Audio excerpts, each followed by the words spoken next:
Lahore police संगीन जराइम तो क्या मामूली नौयत के जराइम पर भी काबू पाने में नाकाम है। जेब तराशों ने बाजारों और मज़ारों पर शहरियों को अपने निशाने पर रख लिया।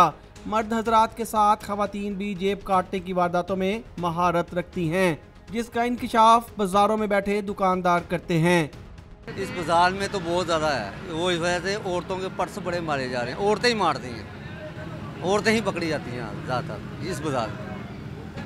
अक्सर अनजान होती हैं, उनको पता ही नहीं होता, वो दुपट्टा ऊपर रखा, जिप खोली, निकाल लिया पर्स। लेडीज़ होता है, इतवार वाला दिन हर रोज़ 2-3 पर्स मारते हुए, ये हमारा दुकान है, हर रोज़ 3-4 चोरी होता है, पर्स मारता है, मोबाइल उस दिन मोबाइल भी लिया होता है। जेब तराशी की वारदातों में सिटी डिवीजन पहले नंबर पर आ गया, जहां जेब तराशों की 7,656 वारदातें रिपोर्ट हुई। 3,670 वारदातों के साथ सदर डिवीजन दूसरे नंबर पर रहा।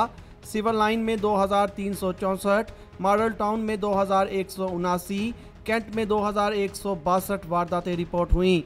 इकबाल टाउन डिवीजन में जेब तराशी के 1979 वाकयात हुए। पीछे कराची फाटक, ये गड़ी शो, सदर, पूरे लाहौर में बहुत वारदातें हो रही है इस चीज़ों की। पुलिस कुछ एक्शन नहीं ले रही इस चीज़ पे, ना इसमें कोई कमी आ रही है। पुलिस एक्शन जाते हैं, आपको पता जाहिर बात है, उनके साथ जो करते हैं ये बराबर होते हैं। ऐसे तो नहीं कि निकाला और चला गया, वो जाते हैं पैसे उसे दे के, बाद में पुलिस भी छोड़ देती है। कार्रवाई वही करनी है उन्होंने जो करनी है, और क्या है।